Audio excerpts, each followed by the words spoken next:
Hello and shalom, brothers and sisters of Messiah Yeshua. Welcome back. I'm Jeremy, and today we're going to be talking about megalithic evidence before the flood, the Testimonies.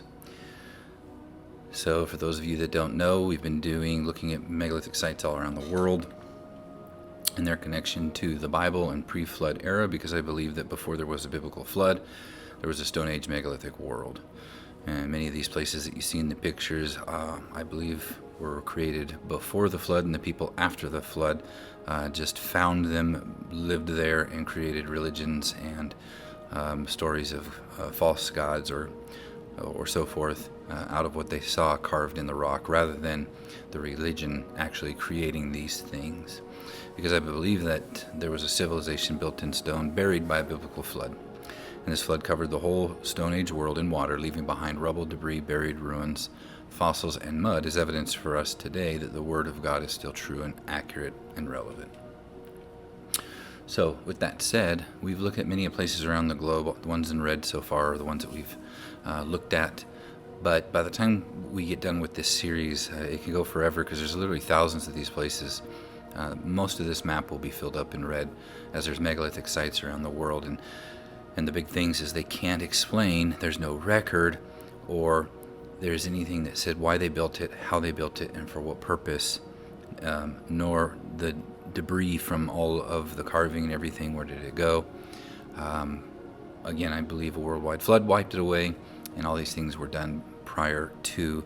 And then after the flood, when the languages were changed, people spread out around the world. They found these cities already built, so they set up their habitations there, seeing what was written on the walls, creating religions and worshiping of demons, gods, or fallen angels as gods, when there is only one true God, and He created all things through Yeshua. So with that said, moving forward, we're going to be talking about many of the testimonies from early church fathers and what they believed about the scriptures saying what happened before the flood. So from Genesis 6:5, we read this all the time. It says, "And Yahweh saw that the wickedness of man, Adam, was great in the earth, and every imagination of the thoughts of his heart was only evil continually."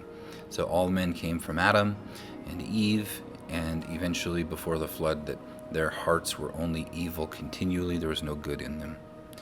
But the preceding verse states this, and many of us have heard this over the years, Genesis 6:4.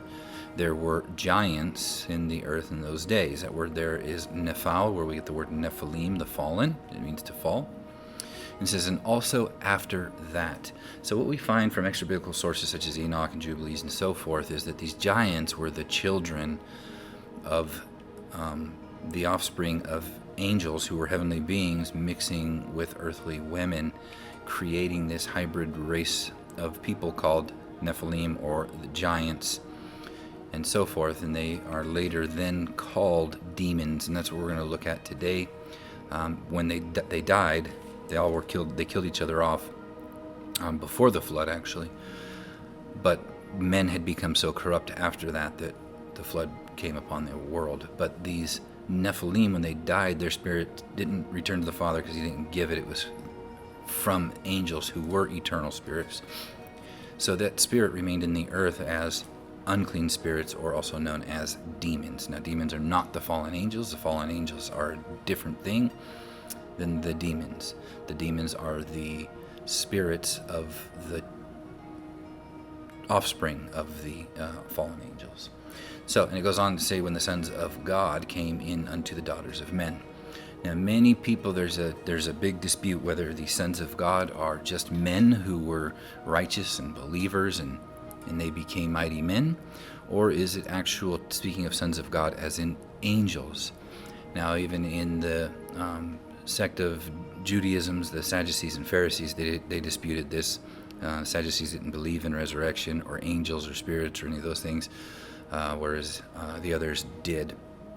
And so what we're going to look at is what was the big majority of what the church fathers believed, and what Yeshua and his believers taught, and so forth. But it says that these sons of God came in unto the daughters of men, and they bare children to them. The same became mighty men. That word there is the Geburim, or the Gebur, which were of old men, Aish, which can also be husband of renown, name, men of name. Okay, so what we see all around the world is pictures of these things carved in stone. And usually where we see many of these, there's also megalithic civilizations and areas that have rock cutting and similarities to other places around the world that we just can't explain.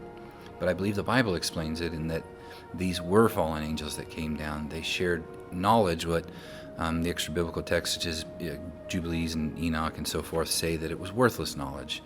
That the knowledge that they gave to man wasn't the knowledge that God intended to give to us later, which was the knowledge of Him and love and good and so forth.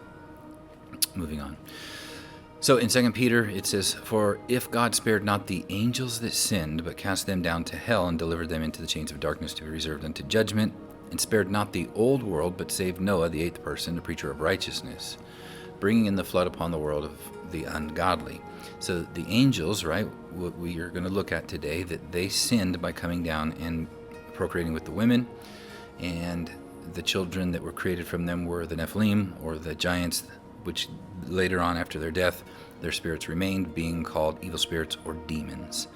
And what we're going to find is this is what many of the church fathers believed. And I don't know if I've found any of them that disbelieved the stories of what Enoch said. And we've looked at this from before, from Justin, where it says occasionally he distinguishes between the evil angels and the demons. He adopts the view that angels fell by unnatural union with women and that their offspring were the demons. So even he came up with that. We're going to look at these actual writings from them. It goes on, it says, the same distinction is drawn, but usually the term seems to include all the powers of evil, right? In the only reference in the Apologies to Satan, the serpent, or the devil, he is called the leader of the evil demons. And we're going to find that Yeshua speaks of this battle that's going on between good and evil, and there is the lake of fire, which was created for Satan and his angels. But as we read through scriptures, not even some of the angels would bring a railing accusation against Satan, because he was given authority, because the mankind chose his way. And so because of that, he was given authority over the earth. And now we live in this world where he is the God of this world, of mixing good and evil. And so he's allowed to do this. He's given the authority for those that walk in it. But those that walk in the authority of Yeshua, in his light, the demons have no power over them. And we're going to see that as well as we move forward. All right, we looked at Josephus, where Josephus says that the angels, the sons of the angels, the Grecians called giants. And he says that those two, from what the sacred texts talk about the angels' sons, and what the Grecians called the giants, that he says that they resemble the same thing. And what we're going to go on is that many of the church fathers also believed that who they were worshiping, these things carved in stone on the walls, were actually the offspring of fallen angels, or fallen angels themselves. And so again, in Josephus, he goes on and says the angels, that they were slaves to their wicked pleasures and so forth. Anyway, you can read that. This is going to be a long teaching, so I want to move through it. We've talked many times in the past in Jubilees 4:31, where it talks about Cain. He actually built his house with stone, and because he killed Abel with a stone, he was also killed by a stone, because his house fell on him, which was built by stone. And we see later, after the flood, they're not building with stone anymore. They're building with brick, burnt in the fire, made into replacing stone, right? Because they couldn't cut stone the way that they saw in these cities. And we see in Genesis 11:3, they built with brick at Babel, not stone. They burned them thoroughly to make brick for stone. So they were trying to copy these cities they found that were built in stone, and they were trying to make a name for themselves, it says, like these other cities were. Because what we're going to find is that these cities are called after the names of angels that are given authority over those cities. And so here they're trying to make a name for themselves, and they're giving themselves a name rather than your authority giving you a name, such as Adam was the authority over Eve, so he named her. Adam was originally the authority over all the earth, so he named the animals. The Father is the authority of Yeshua, so he gave him his name. Yeshua says he's going to give us a new name because our parents gave us our name, but Yeshua is our authority, and he is going to give us a white stone with our new name, because your authority gives you your name. That's why when you read about the Father, he really has no proper name, they say in all of the writings, because he had no authority to give him his name. We are told about him such as Father, such as the Most High, the Almighty. But even the word Yahweh, the Yod He Vav He, it's not a proper name. It means he exists, or self-existent, or he is, because he doesn't have a proper name. He has titles, many titles. Okay, so moving forward, we see in Exodus, Israel in Egypt was not building with stone, like many people believe they built the pyramids. It says that they built with mud brick, with straw. And I've showed pictures of that where you compare mud brick on top of megalithic structure, not the other way around. So the megalithic came first, later the mud brick. And then after the flood, we see that Canaan, which is Arphaxad's son of the line of Shem, so he's from Shem, it says that his father taught him writing, and he went out to seek a city that he might seize it. So he's not going to take it by force, but there's all these cities that are laid waste after the flood, and he's going to go inhabit one. It goes on to say that he finds one, and he finds on it, carved on the rock, the writings left by the watchers. So they wrote on the walls of these rocks, and he learned that language, and it was counted to him as sin for learning it. He wasn't supposed to. But pre-flood world, carved in the rock, in stone, not mud brick. And in Enoch 16:2, we've talked about this. The angels knew worthless mysteries, right? Rather than the stuff that God was later going to show man, the righteous, the things to come and so forth. But the knowledge of God is the knowledge of him and his spirit and so forth, what we've talked about in the past as well. So just laying down this foundation, we've gone over many of these in the last things. If you watch all of the megalithic series, you will see some of these things talked about over and over, so I don't want to keep going into them here. And so in Enoch 7, we see that the sons of God, right, they take the daughters of men and they beget sons to them, children. So what Enoch describes is that these are heavenly beings, angels, that made themselves known because they are invisible, but they were able to make themselves known to the women, and they procreated with physical or mortal beings, because some people read where it says that they were corrupted themselves with women, and that women are in some way, unclean and so forth. What it's referring to is that eternal beings mixed with mortal beings, and that was never supposed to happen.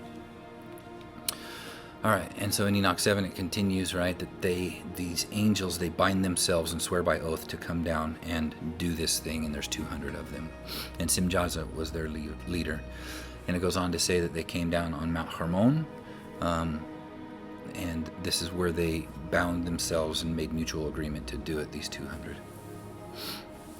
And then it later goes on in Enoch 10, and it says, to Michael likewise Yahweh said, go and announce the crime to Simjaza, the leader of the 1200, that they've been associated with the women, and they polluted themselves with their impurity, the women, right?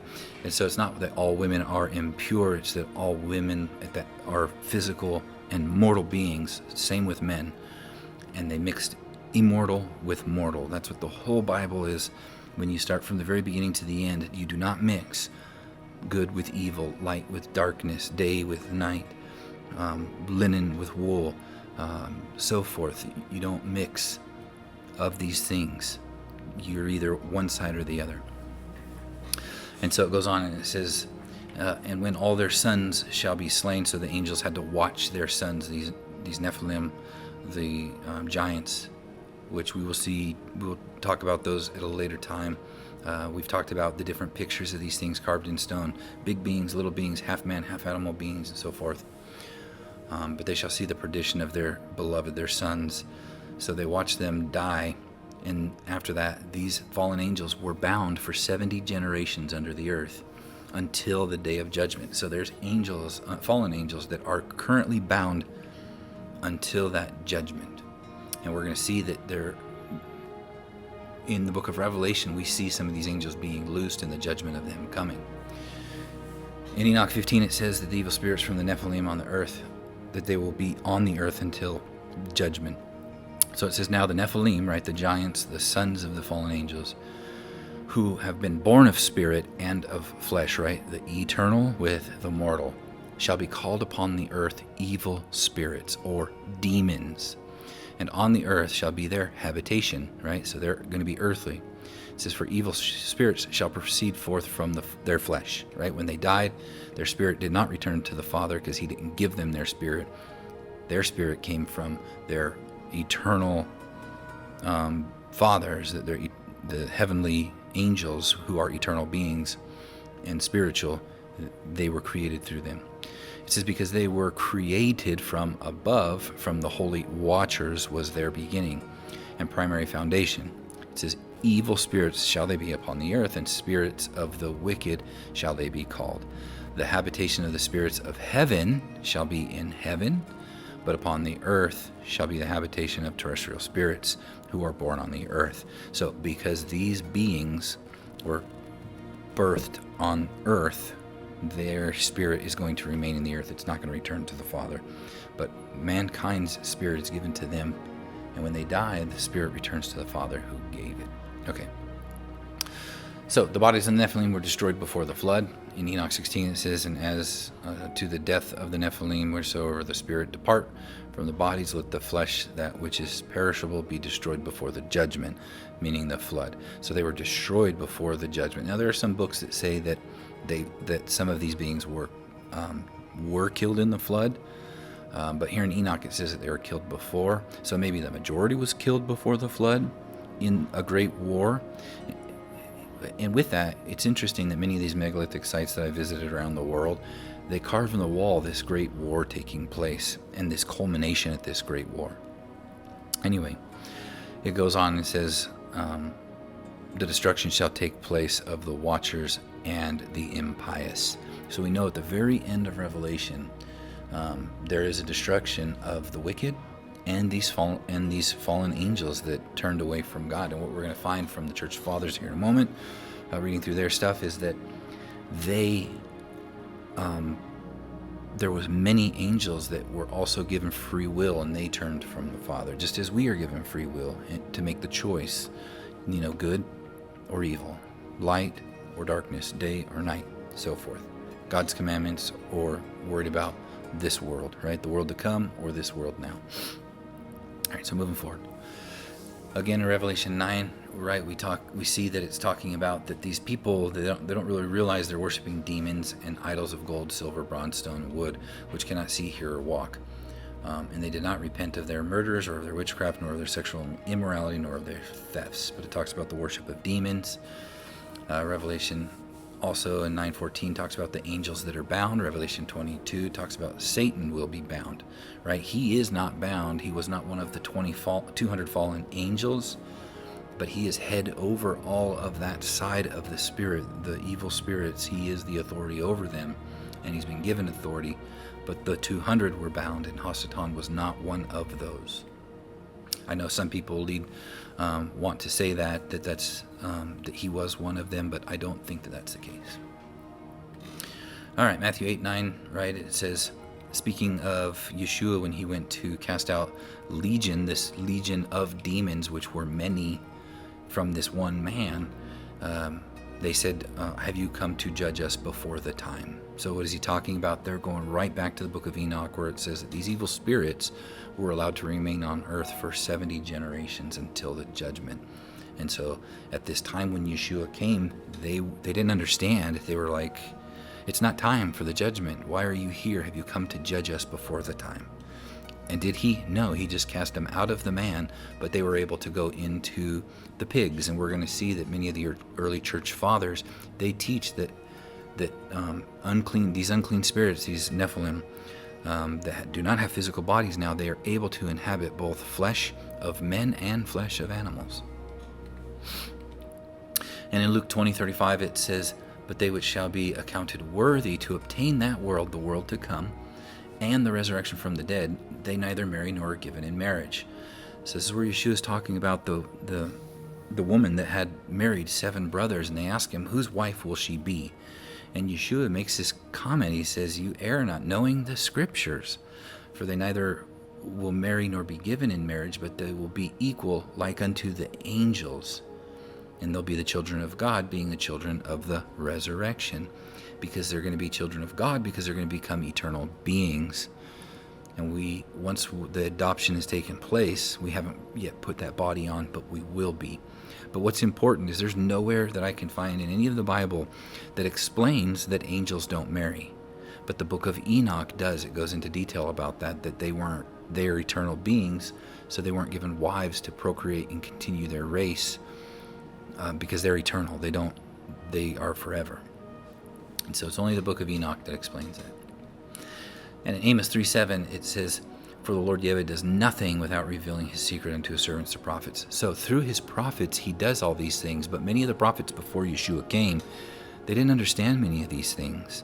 And I believe the reason why is because the scripture says that they sought to know the things and look into the things that Yeshua's apostles were seeing and knowing, but it wasn't for them to know because, one, there is a war going on, and you're not going to reveal all of your secrets to the enemy. However, you're going to reveal them to the prophets, but in a way of parables and so forth, and hidden shadows and things that we find throughout the Old Testament that are all pictures of Yeshua and his body, about the eternal, what's going to happen in the eternal kingdom and about the kingdom and so forth. But it's written in a way that only those who have eyes to see and ears to hear will be able to see, those that are truly turning to Yeshua. And so as they start to learn these things, they start to understand what it's all about. And then they go into teaching the early church fathers and so forth what that's all about. Not the doing away with the Torah, but learning the deeper understanding of spirit and truth. The Torah is truth, but they worshipped just by the letter of the truth, by the letter of the law, and they didn't receive the spirit of the truth, the love behind it, and where it was supposed to lead them into a person like Yeshua, loving each other and loving God. All right, so with all that said, sorry it took me 20 minutes to get into that, but we're going to look through a lot of these quotes from the early church fathers, and they are all taken from the Ante-Nicene Fathers. It's a 10-volume set, and it's everything up to all these, not all, but many of the church fathers up to 325 AD. And the reason why this is separated is because at 325 AD is the Council of Nicaea, basically where they brought church and state together, and they completely changed the structure of what Yeshua's church was supposed to be. Whereas then it was there were still like churches and so forth, but there was many home churches and people got together. There was no real hierarchy, as in church and state. There was the bishops and so forth, and elders and things. But it dramatically changed, and so did a lot of the doctrines at this point. But what we're going to see is many of these early church fathers, they usually all agree on what the scriptures are saying up until this point. And so we're going to look at many of those. Now, where I'm taking all of these from, yes, they're coming from that, but somebody put an article up, and I don't know who it did it, but it was online. If you know who did it, then let me know so I can give them credit. But they put all of these together for us. And it's not all of that. There's still more. But these are just many things of what these early church fathers believed about who angels are and who demons are, where they come from, and the validity of the books of Enoch and Jubilees. Because like Jubilees, we didn't have a copy of Jubilees except for in the Ethiopic until I think the 1900s. And then they started finding some, and it wasn't until the Dead Sea Scrolls that they actually found the whole thing. And they went, oh, wait a minute.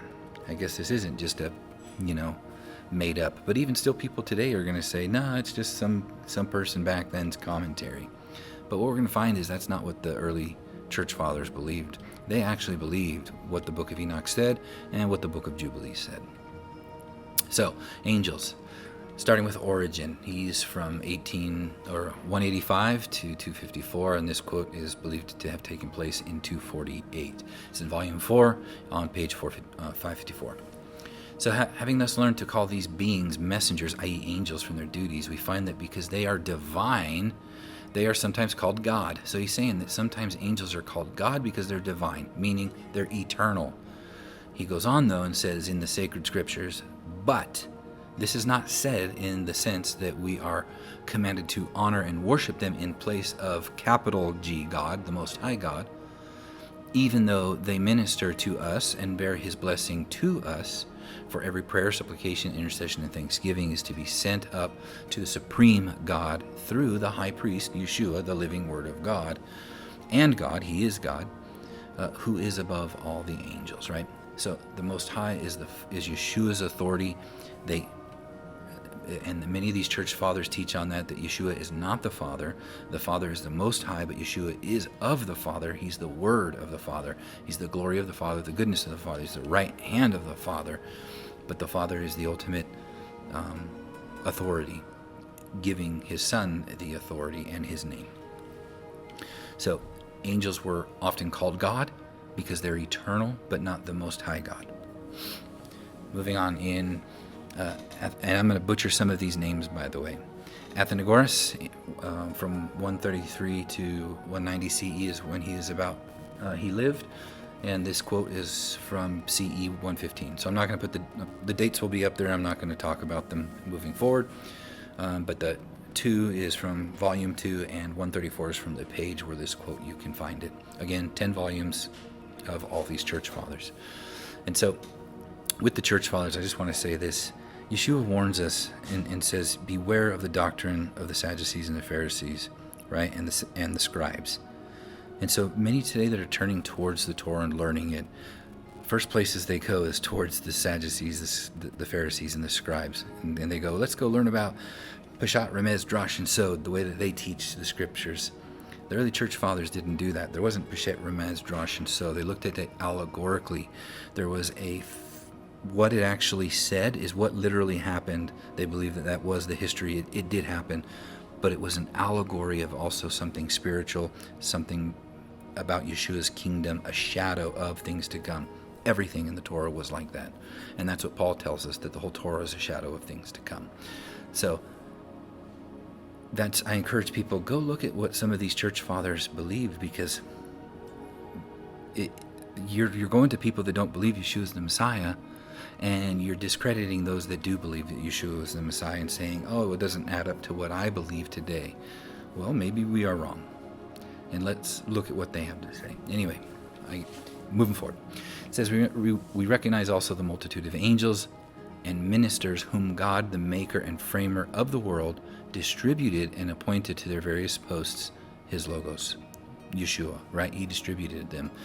And Yeshua tells us there is multitudes of angels. We see from Elisha, when the young man was with him terrified, and he said that he prayed to God and asked him to be able to see these angels, and he was able to see this multitude of angels, and there's many more for them than there were for the others. So we're going to talk about that in depth a little bit more. So Athenagoras, it says, the other angels were created by him and entrusted with the control of matter and the forms of matter. Just as with men, they have freedom of choice as to both virtue and vice, right? So they can either do what the Father tells them, or they can rebel. They too have freedom of choice. It says, some men are diligent in the matters entrusted to them by you, and others are faithless, right? So people are faithful and some faithless, just as he's saying the angels are as well. It is the same among the angels. They are free agents being created that way by God, right? God gave them their free agency. As you observe, some of them have continued in those things from which God had made them. They have remained over the things to which they had ordained them. But we're also going to see that there are some that did not, right? Those 200, which were the fallen angels. But we're later going to find that there are others that fall away at the end as well. Origen says this also is part of the teaching of the church, that there are certain angels of God and certain good forces which are his ministers for accomplishing the salvation of men, right? We've taught about this so much, the spirits of good, the spirits of evil, the good forces, the evil, and mankind have to battle between both of them. And what we're going to learn is that some of these spiritual things take place in the mind. It says, however, it is not clearly stated when the angels were created of what nature they are or how they exist. So God has not revealed that to man, what these angels truly are, nor their nature and what they exist. And John tells us the same thing in 1 John 3:2. He says, beloved, we now are the sons of God, right? Because we have been adopted, but we haven't had that transformation take place, the resurrection. It says, and it does not yet appear what we shall be, but we know that when he shall appear, speaking of Yeshua, we shall be like him, for we shall see him as he is. So, just as Origen says, we don't yet know that, we don't know their nature, and we don't know what our nature yet is going to be, but we know it's going to be glorious. Origen also says this: we should not suppose that it is the result of accident that a particular responsibility is assigned to a particular angel. For example, to Raphael has been assigned the work of curing and healing. To Gabriel, there is assigned the conduct of wars. To Michael, there is the duty of attending to the prayers and supplications of the mortals. Also to the children of Israel, we saw in other scriptures. It says, for we are not to imagine that they obtained these positions otherwise than by their own merits and by the zeal and excellent qualities that they individually displayed before this world was formed, as a result afterwards in the order of archangels. This or that position was assigned to each one. At the same time, others deserved to be enrolled in the order of angels and to act under this or that archangel. So he's basically saying that these angels were given their authority and their hierarchy based on their merit. Just like we see Yeshua says, those that do and teach the Torah will be called great in the kingdom. Those that don't do and don't teach, they're going to be called least in the kingdom. But through their faith, they're in. So, same thing with these angels, though the Book of Jubilees says that they were created on day one. Origen goes on to say we don't really know when they were created. He leads to saying they could have been created before the creation. We don't know, but they were given their hierarchy as archangels based on merit. All right, moving forward. So this note, it says, according to most English translation, it says that in Deuteronomy 32:8, God set the boundaries of the nations according to the number of the children of Israel. And that's what most translations will say. However, the Septuagint states that he set the boundaries according to the number of angels of God, which, if you've listened to my teachings before, there's really no difference. The children of Israel are the children of Yeshua. They are sons of God based off of their belief, because Yeshua is Israel. He is called Israel. He's called Jacob. Therefore, if we are Yeshua's, we are the seed of Abraham. We are Israel, because it's Israel. Jacob's name was changed to that and given that name by that angel who is Yeshua, who is Israel. All right, moving forward. And it says, based on that scripture together with the passage from Ezekiel, Daniel, and other scriptures, the early Christians believed that each nation is subject to the oversight of one of the angels. Right? And we read that in Daniel. Here's from the Septuagint. It says that the boundaries of the nations were numbered according to the angels of God. Instead of the sons of Israel, it's the angels of God. And then in Daniel, we'll read here in just a moment where that comes from. It says, moreover, other nations are called a part of the angels, right? So these nations were called by the angel that was over them. This is because when the Most High divided the nations and dispersed the sons of Adam, he fixed the boundaries of the nations according to the number of the angels of God. And this is Origen stating what the Septuagint states rather than what many of our Masoretic texts and what the Bibles say today, sons of Israel. He's saying, no, it's the angels of God or the sons of God, referring directly to the angels.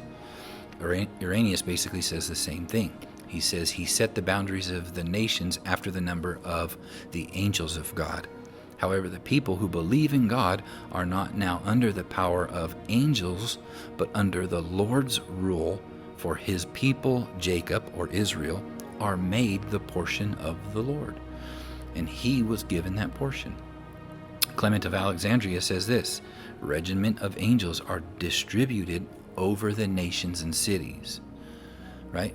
And so under the hierarchy of that angel, he also has a regiment of angels as well that are warring. There's this battle taking place. It says, by the ancient and divine order, the angels are distributed among the nations. Clement of Alexandria.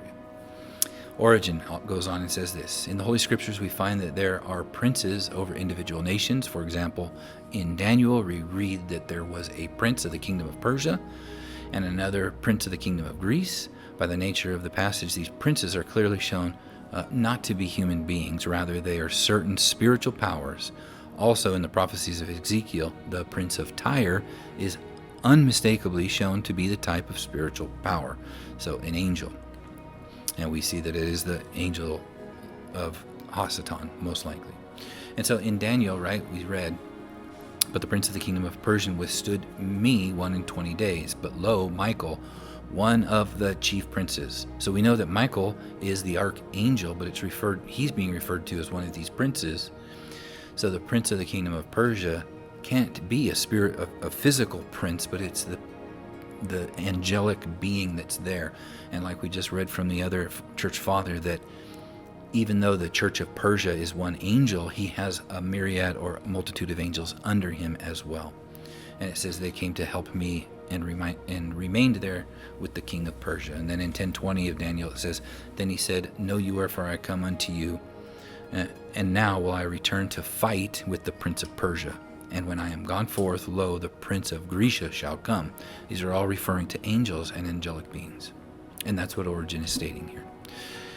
Origen also goes on and says, our prophet of God and his genuine servant Moses, I think he's speaking about Yeshua as the prophet of God, in his song in the book of Deuteronomy, makes a statement regarding the portioning out of the earth in the following terms. When the Most High divided the nations, when he dispersed the sons of Adam, he set the boundaries of the people according to the number of angels of God. And the Lord's portion was his people Jacob, because Yeshua was the Son of God, the only begotten Son of God, and he was over the children of Israel. It says all the people upon the earth, this is from Origen, are to be regarded as having originally used one divine language. Right? And we've read that other places. It says, as long as they lived harmoniously together, they were preserved in use of this divine language. They remained without moving from the east as long as they were imbued with the sediments of the light. Right? So they were all one language in one place, and they were allowed to be in one place as long as they were remaining in the light or in the goodness of God. It says, after the confusion of languages, each one was handed over to angels of character more or less severe. Until the peoples had paid the penalty for their brash deeds, the angels imprinted on each, speaking of the people, his native language. So when we see that the languages were changed into these 70 languages, they were, or 72, depending on whichever you read, or 75 again. But it says that the Origen, what he's making is that the claim that the language was the language that angel spoke. Anyway, it says, and they were conducted by those angels to the different parts of the earth according to their deserts. And he goes on, for example, some were taken to the region of burning heat, others to the country that chastises its inhabitants by its cold, and again others to the land exceedingly difficult to cultivate. Those who preserved their original language continued in possession of the East and of their Eastern language, which we know to be the ancient Hebrew language. It says, take note that these people alone became the portion of the Lord, and his people were called Jacob and Israel. And later on, Origen goes to explain that they are called after that because Yeshua is called Israel. Yeshua is called Jacob. In Victorianus, it says, to every nation is sent an angel, as the law says. He determined them by the number of the angels of God until okay, so I'll stop right there. Again, just another one of the church fathers stating that it's not according to the sons of Israel, but according to the angels of God that were over these different nations, these different areas. And it goes on and says this, until the number of the saints should be filled up. Just like Yeshua says, until the times of the Gentiles be fulfilled, be filled up, bringing Gentiles into Yeshua's fold, because Yeshua is Israel. He is the head of the body, and Israel is the body of Yeshua.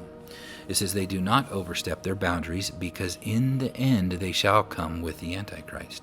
So when it talks in Revelation that and Zechariah about all the nations of the earth surrounding Jerusalem, these angels are also going with them, and there is this battle between the angels. We see in Revelation 12, right, that Hasatan and his angels fought against Michael, the archangel, and his angels, right, and Satan does not prevail. But it's in the end when this takes place. Fallen angels. So remember that this other church father talked about them overstepping their bounds towards the end. And that's when Hasatan falls. All right, so Genesis 6, Peter and Jude refers to the angels and so forth, the fallen. And I know a lot of people try to say, well, it's not talking about what Enoch says or what Jubilee says, but the early church fathers, all of them disagree, and they all believe that what Enoch says and what Jubilee says is the account that actually took place. So there's a note. It says, regarding the term angel, for whatever reason, the church fathers use the term as a general for different spiritual beings, possibly because the only clear distinction they saw. So he's saying that spiritual beings, there are many of them, but they used it for a general term, except for angels, demons, and fallen angels. They clearly made a distinction between those, right? But archangels and angels, they just called angels. Demons were, though there were many of them, they don't multiply. There's only the certain number. And fallen angels, they are bound. But we see that in the end, some of these angels are going to go on the side of Hasatan, and some with Michael. Justin Martyr says, angels sinned and revolted from God, right? So we see that angels do sin. Athenagoras says, but some outraged both the constitution of their nature and the oversight entrusted to them. These angels fell into impure love of virgins and were subjugated by the flesh. Those who are called giants were begotten from these lovers of the virgins. So exactly what the Book of Enoch says, that these eternal beings, angels, came down, mated with mortal women, creating these giants, Nephilim, which were all killed off before the flood, and their spirits remained in the earth as unclean spirits or evil spirits or demons. Tertullian says, those angels who invented them, jewelry, are assigned under condemnation to the penalty of death. Right? They're bound right now. They are the same angels who rushed from heaven on the daughters of men. If it is true, they laid bare the operations, right? And this is what Enoch says, and he's agreeing, but he's saying if it's true, this is what happened. They gave them metallurgy. They divulged the natural properties of herbs. They promulgated the powers of enchantments, and they traced out every curiosity, even the interpretation of the stars, right? The stars do tell a story, but they weren't for telling your horoscope. Tertullian goes on and says this, I lay down this one proposition, that those angels, the deserters from God, they die lovers of women, were likewise the discoverers of this cunous art of astrology, and on that account they were also condemned by God. For we know the mutual alliance of magic and astrology. So he's saying that, look, magic and astrology kind of go hand in hand, and we're not supposed to mess with it, because God has not given us to know that. And the angels, what we're going to find out, they know some stuff about it, but they don't know all of it. They don't know all of the wisdom of God. He's only given them worthless knowledge, it says. And Origen says this, apostate and refugee powers, speaking of the fallen angels, that have departed from God because of the very wickedness of their mind and will, or from envy, which I think it's 2nd Baruch that talks about Hasatan and his fall because of envy. They said it invented many errors and delusions of false doctrine in order to prevent any progress. So what we're going to find out is that they go on to lead you to believe that the whole purpose of the demons and stuff polluting mankind is because their fathers lost their immortality are going to be destroyed, and they too don't receive immortality and will be destroyed. So they want to take the human race with them. Commodianus, I can't even say that name. It says this: such is the beauty of women that it turned the angels aside. As a result, being contaminated, they could not return to heaven. So these fallen angels couldn't go back because they mixed the immortal with the mortal. It goes on. Being rebels from God, they uttered words against him. Then the highest uttered his judgment against them. And from their seed, giants are said to have been born. By them, arts were made known in the earth. They taught the dyeing of wool and everything that is done. Then they died. Men erected images to them. So when they died, it says that these men started to erect images to them. And they're going to go on and worship these images. Just like the New Testament tells us that they're worshiping demons, right? The offspring of these angels, which they believed to be mighty men of renown, they made images to them and worshipped them. But Yeshua is saying, you're worshiping demons. Or John. Cyprian says this: all of these things, i.e. the making of jewelry, the sinning and apostate angels put forth by their arts when lowered to the contagions of earth, they forsook their heavenly vigor. Right? We also see in the New Testament, it says they kept not their first estate. We'll look at that here in a moment. It says they also taught women to paint the eyes with blackness, drawn around them in a circle, and to stain their cheeks with deceitful red. So they taught the women to beautify themselves even more when these angels were lusting over them. And so the women made themselves more and more beautiful, and the angels lusted more and more over them. Lactantius, it says this: God, in his foresight, sent angels for the protection and improvement of the human race, right? They were supposed to be watchers. It says, lest the devil should either corrupt or destroy men through his subtlety. Since he had given these angels a free will, we read that before, he admonishes them above all things not to defile themselves with the contamination from the earth, right? Mortality. They're immortal. Do not mix with the mortal. And it says, and thus lose the dignity of their heavenly nature, their immortality. In Jude 1:6 it says, and the angels which kept not their first estate, but left their own habitation, he has reserved in everlasting chains under darkness unto the judgment of the great day. Just as the Book of Enoch says, just as the forefathers believed, that they left their habitation, they left their heavenly dwelling, right? They sacrificed that to have a short time with immortal women. And like we said before, it wasn't that the women were corrupt or impure or whatever in what the scriptures, these documents say. It's because they were mortal women, not immortal. You do not mix the two together, immortal and mortal. All right, Lactantius says this: however, while the angels lived among men, that most deceitful ruler of the earth, who's the ruler of the earth? Hasatan, he's the god of this world. It says, by his very association gradually enticed them to vices and polluted them through sexual relations with women. You see, not only does mankind have to battle against these things, these principalities and powers and rulers of darkness, but Hasatan and his angels are doing it to the other angels as well, enticing them. But they are eternal beings, already knowing the glory of God. It says, through sexual relations with women, thereafter not being admitted into heaven because of the sins into which they had plunged themselves, they fell to the earth. And Lactantius goes on to say, although they are the destroyers of men, they wish to appear as men's guardians so that they will themselves be worshipped and so that God will not be worshipped. Right? What we're going to learn later is that they created these images of them so that they would be worshipped and turn away from the worship of God, to, in another way, just one of the many, trying to pull you away from God's love and the truth about God. Lactantius says this, says they strive to turn men away from the worship and knowledge of the true majesty, so men will not be able to obtain what? Immortality, because that's what we lost in the garden.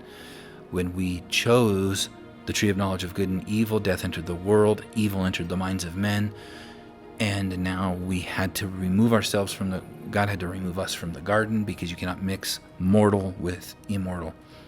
And so Yeshua came to give us back that eternal life, that immortality, that we can enter back into the kingdom, back into New Jerusalem, back into the Garden of Eden, back into being able to eat from the tree of life.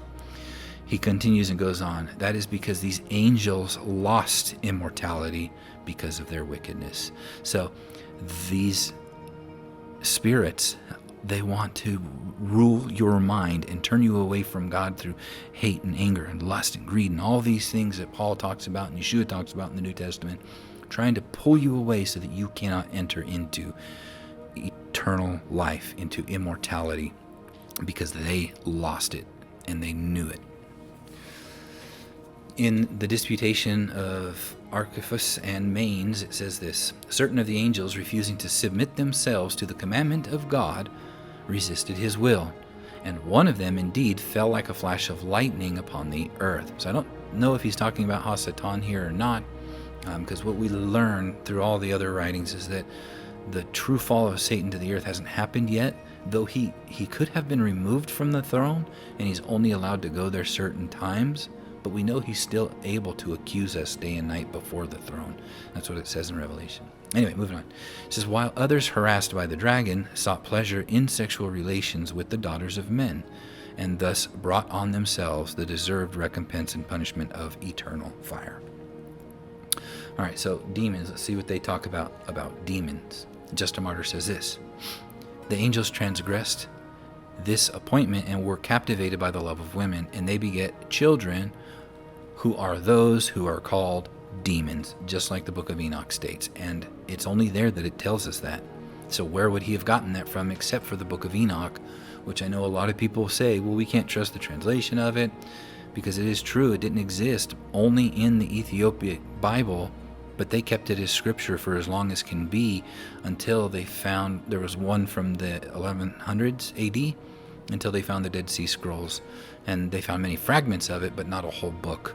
Though it is said that they did find a whole book. Somebody from, I think, not Aramean, but I can't think of the word right now.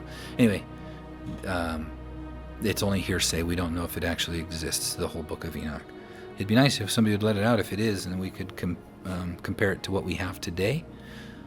But it seems what the early church fathers and everybody explain and talk about what's in Enoch is accurately actually what it says. All right. Whew. Sorry, I'm trying to get through all this, getting tongue-tied.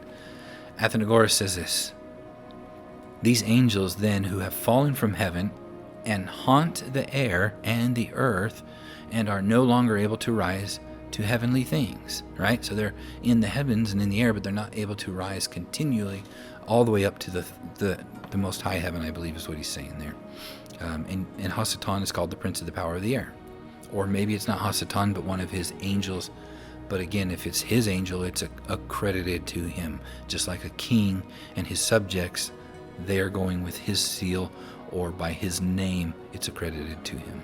It says, the souls of the giants, who are the demons, who wander about the world, perform similar actions. So their job is to wander about the world until the judgment. Like Yeshua said when they said, have you come to cast us out before the judgment? Have you come? And he didn't. Book of Enoch talks about the same thing. For 70 generations, they were able to roam through the earth. Tertullian says this: furthermore, we are instructed by our sacred books how from certain angels who fell of their own free will were sprang a more wicked demon brood, condemned of God along with the authors of their race, right? The Nephilim, the fallen ones, the children of the angels. It says, condemned of God along with the authors of their race. Their great business is the ruin of mankind. So from the start, spiritual wickedness sought our destruction. Right? So from the very beginning, after the flood, they were out trying to destroy us. But again, they don't multiply. There's only a certain number of them. Tertullian continues and says this: accordingly, they inflict upon our bodies diseases, and other grievous calamities, and by violent assaults they hurry the soul into sudden and extraordinary excesses. By an influence equally obscure, demons and angels breathe into the soul and rouse up its corruptions with furious passions and vile excesses. So this is what Yeshua talks about and what Paul talks about. It's a battle of the mind, of the soul. That is where these demons go into you and they wreak havoc. And what we know is that, such as fear, right? If you continue to allow the fear of anything but God to dwell in your mind, it can set disease in play, and it will corrupt your physical body if you don't allow the love of God to take hold of you. And what we're going to find is that when God dwells in you in the Ruach HaKodesh, these have no power over you. And I can't even say that. Contemnodinus, that might be a misspelling there. Anyway, he says this: from the seed of the fallen angels and women, giants are said to have been born. By them, arts were made known in the earth. They taught the dyeing of wool and everything that is done. When they die, men erected images to them. So again, we see that right from the Book of Enoch. They're quoting that that's what happened. And he continues, Almighty did not approve of their being brought back from the death when they had died. For that reason, they wander, and they now subvert many bodies. So he's saying they're not going to be brought back from the dead, but they're allowed to go through the earth in the form that they're in until the judgment. It says, and it is these whom you pagans, so this is in the year 240, so 240 years from the birth of Yeshua, Common Era. He's talking to these pagans. He says, you presently worship and pray to these demons as gods. And who are they praying to? The Grecians and the Romans and so forth. They were titans, right? And the things that were carved in stone that we see all through the Rome. This writer is saying that it's the demons. That's who they're worshiping. And that's who they carved in stone. That's what we see before the flood. They carved these things in stone. Origen says this: among angels, some are angels of God and others are angels of the devil, which we've talked about many a times. They're the good spirits, they're the evil spirits, right? The evil spirits are the demons, but there are also evil angels, right? Just as Michael and Gabriel, they were fighting against, or not Gabriel, but they were fighting against the prince of Persia and the prince of Grecia, who are also angels. But they fall to one side, God's side, which is under Yeshua, or Hasatan's side. It says, but among demons there is no such distinction. So he's saying here that the angels and demons are not the same thing. So though we see sometimes evil spirits, spirits go into the man. Angels do not inhabit men. They are something different. The demons, though, inhabit men. And that's what we're going to see later on as well. And that's what we see Yeshua casting out, are these demons that are from the spirits from these offspring. But they're not fallen angels. They're not angels. Angels are separate entities doing other things. They don't inhabit human bodies like the demons do. Origen says this: in my opinion, it is certain wicked demons, so to speak, of the race of the Titans or giants. So he's saying here too that it goes way back before the flood, these Titans and giants that were the offspring of the angels, who have been guilty of impiety towards the true God and towards the angels in heaven, right? Because the angels in heaven are still doing what God says, but there's angels that are following Hasatan and his way. It says they have fallen from it, and they haunt the denser parts of the body, right? The demons do, not the angels. Lactantius says this: however, those who were born from the relation of angels with women, because they were neither angels nor men, right, the demons, but had a mixed nature. What's the mixed nature? Eternal, immortal beings with mortal beings. They were not admitted into Hades, so not even could they go into the grave where the souls of men go, waiting for the resurrection. This is when they died. Similarly, their fathers had not been admitted into heaven. So their fathers, what the Book of Enoch says, is that they were bound under the earth until the end, right? But they had to watch their children die first before the flood, and then they were bound, and then the flood came because men had become wicked. It says, thus there came to be two kinds of demons, one of the heaven, one of the earth. The latter are wicked spirits who are the authors of the evils that are done, right? The evil that is done in men's bodies, what we see Yeshua casting them out. All right, it says, he continues, this same devil is their prince. So he's saying that Hasatan is their prince. However, grammarians, I don't know who they were, say that the reasons they are called demons is because they are skilled and acquainted with matters.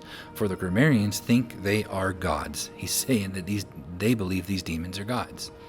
And he's going to say this, in truth, the demons are acquainted with some future events, but not with all, for he has not permitted them to know entirely the counsel of God. So he's saying demons do know some things and know what's coming and future events because they are still a spiritual being of sorts. They're able to know some things, but not all things. They're not all knowing. And we're going to see a little bit more of that here in a moment. So the nature and activity of demons. He goes on in Matthew 4:24. He says this, and his fame went throughout all Syria, and brought unto him the sick people, and were taken with diverse diseases and torments, and those which were possessed with devils. So here the scriptures tell us that these diseases and torments are because of the possession of devils, of these demons, these evil spirits. And it says, and those which were lunatic, and those that had palsy, and he healed them. So I know many people say today that, yes, demons can cause many of these, such as multiple personalities and so forth, but they think that there's also just a physical element to it. And it seems to me that what the scriptures and the early church fathers believed is that they were all had something to do with these unclean spirits, these demons. And when people turned to God, they were cast out. But some of them cannot be cast out except by fasting and prayer. Now, can what's happening in this earth cause a physical calamity to our body? Sure.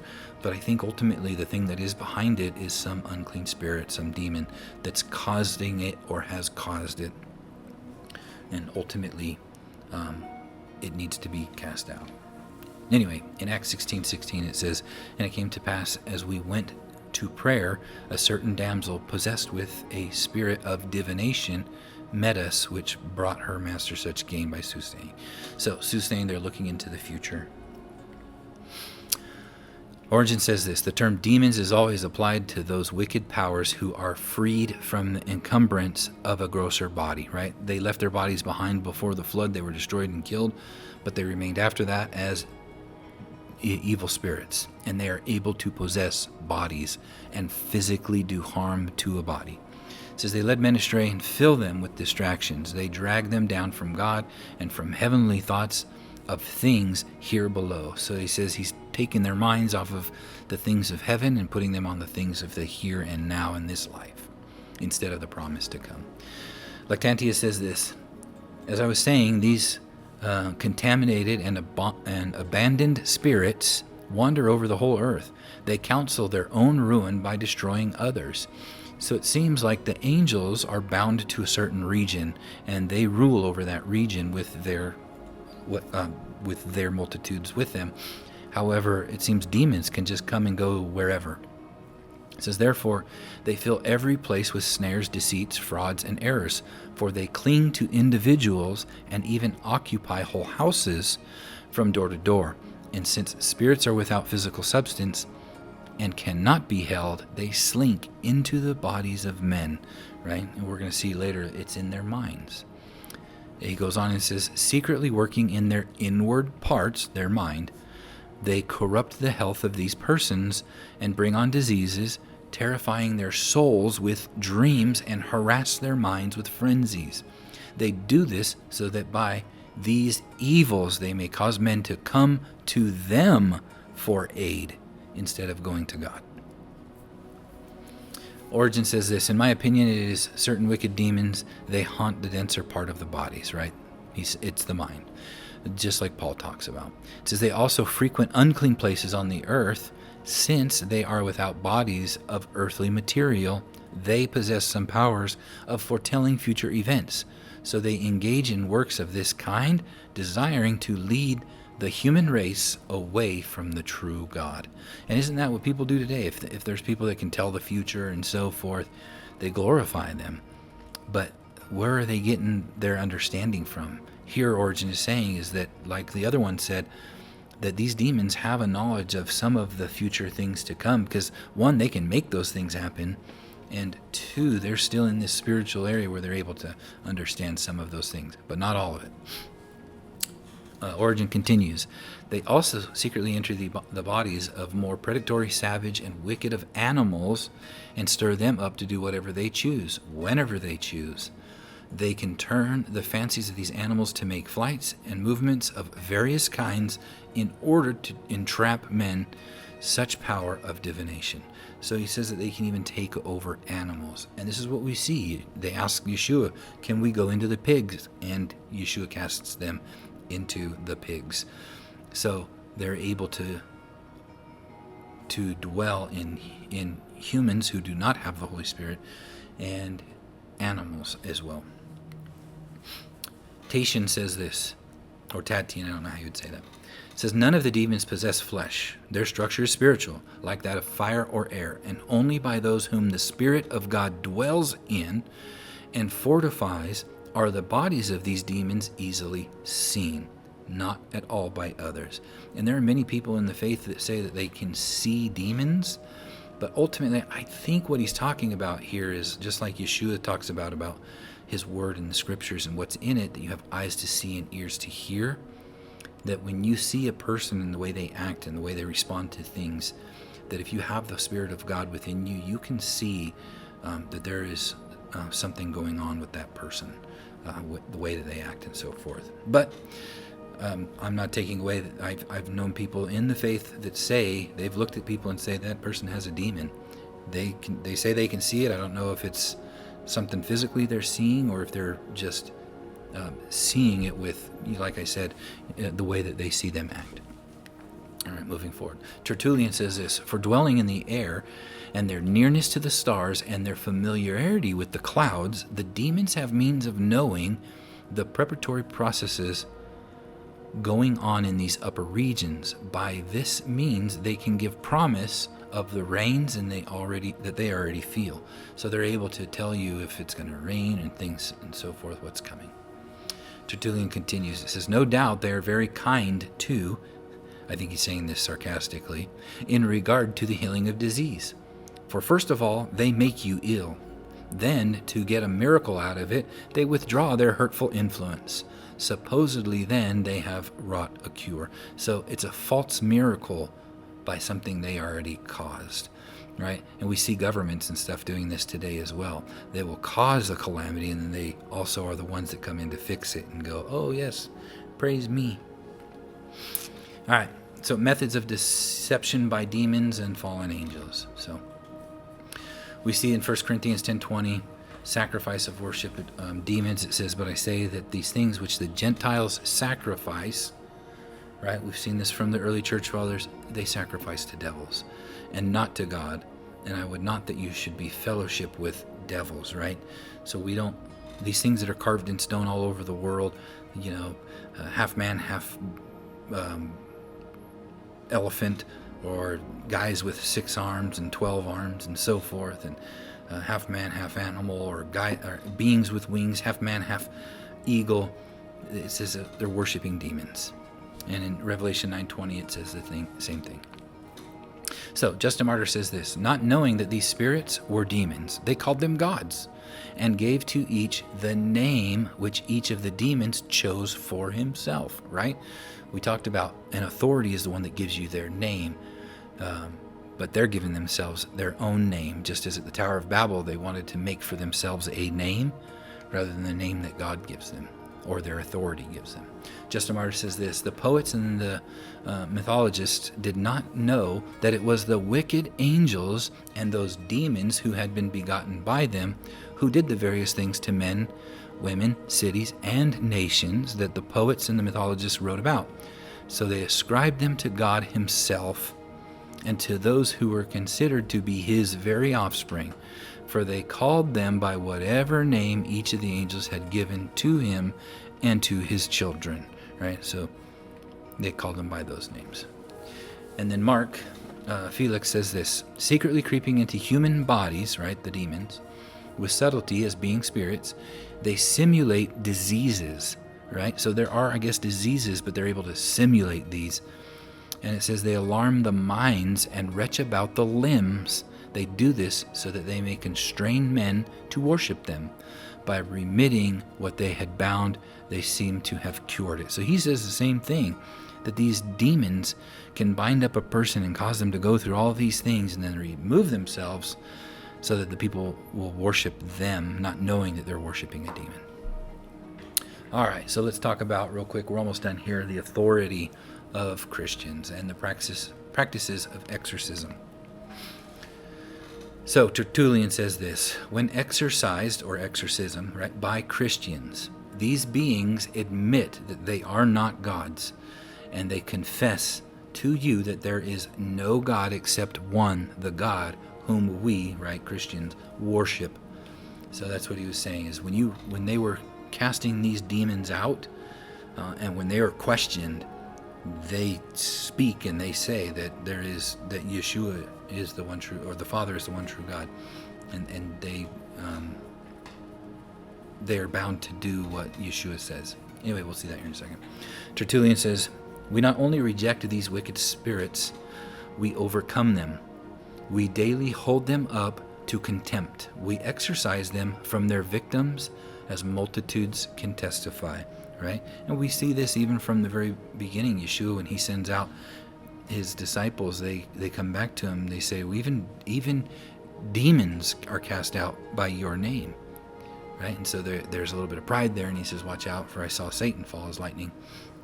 But anyway, we also see another place where they try to cast him out and they can't, because they can only be cast out by fasting and prayer. And we'll see that here in a second.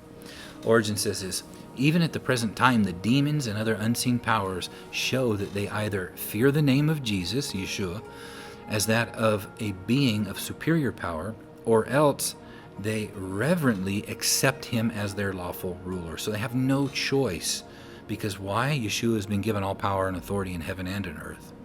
It says, for if the condemnation had not been given him by God, the demons would not have withdrawn from those whom they had attacked, for they withdrew in the obedience at the mere mention of his name. However, we see from the New Testament, it has to come from somebody of faith, and through faith and or fasting of prayer to be able to do these things. People that just go take his name and think that they can do these things, the demon ended up overcoming them, which we saw from the New Testament, because they didn't really know Yeshua. All right, Origen continues, says this. It says, we do not deny that there are many demons upon the earth. However, we maintain that they exist and exercise power among the wicked as a punishment for their wickedness. So that's one of the things that they were allowed to remain in the earth for, as a punishment to the wicked. It says, but they have no power over those who have put on the whole armor of God, who have received strength to withstand the wiles of the devil. That comes straight from Ephesians 6:11. So Origen is agreeing and saying that they have no power over you. Origen says this, a Christian, I mean a true Christian, who has submitted to God and his word, will suffer nothing from demons, for he is mightier than demons. The Christian will suffer nothing, for the angel of the Lord will encamp around them who fear him and will deliver them. Straight from Psalms 34:7. Lactantius says this, in fact, the demons who injure some, but only those whom they are feared, for the powerful and the lofty hand of God does not protect such ones. Wow, that's crazy, right? So those that fear demons, you are allowing them authority over you. Thus, those that fear God, they have no power over you, is what he's saying. For the powerful and the lofty hand of God does not protect such ones, the ones that don't fear him. It says, for they have not been initiated into the sacrament of truth. However, the demons fear the righteous, the worshipers of God. So in turn, if you fear God, and you do not fear the demons, then the demons fear you. It says, when adjured by the name of God, they depart from the bodies. And in Matthew 12:45, it says this, speaking of casting these demons out, it says, when you cast them out, it says, then goeth he, this demon, and taketh with himself 7 other spirits more wicked than himself, and they enter in and dwell there. When do they do that?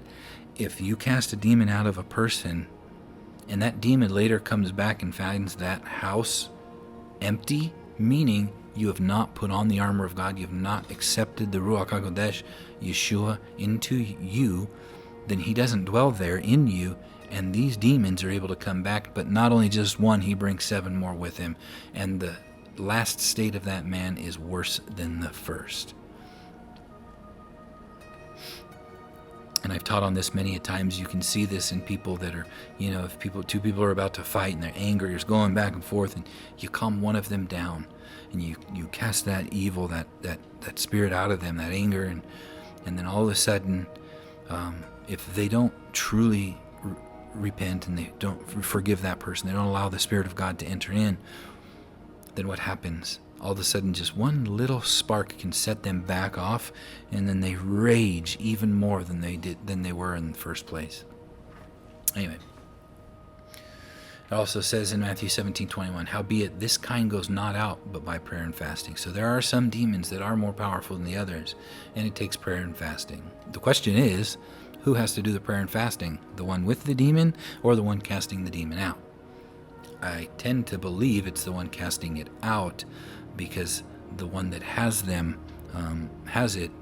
Maybe they're not the ones that are going to do the prayer and fasting, because if they're praying to the Father, they're already in a place where they should be. So I think it's the person that's going to be doing the casting out. You have to go and do prayer and fasting, and that's what Yeshua was constantly doing, was praying and fasting and so forth, and he was able to cast all these out. Anyway, moving forward. Lactantius says, they cannot speak falsely, either to God, by whom they are adjured, or to the righteous, by whose voice they are tormented. Therefore, oftentimes they have uttered the greatest howls. They cry out, they are beaten down, and are on fire. So, when can they injure others than those who they have in their own power?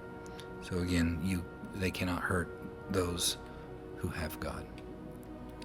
So through this teaching of the megalithic stuff, we've gone all around the world, right? And all the evidence is there of many of these places. They're still buried.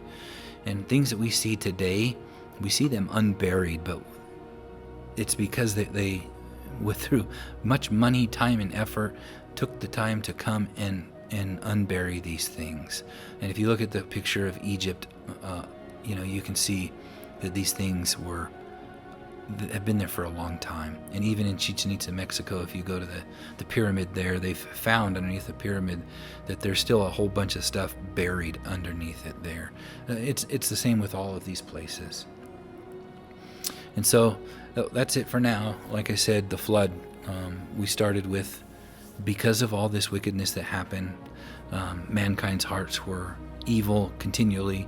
The fallen angels and their children, their offspring, remain in the earth today until Yeshua's return, and they're bound.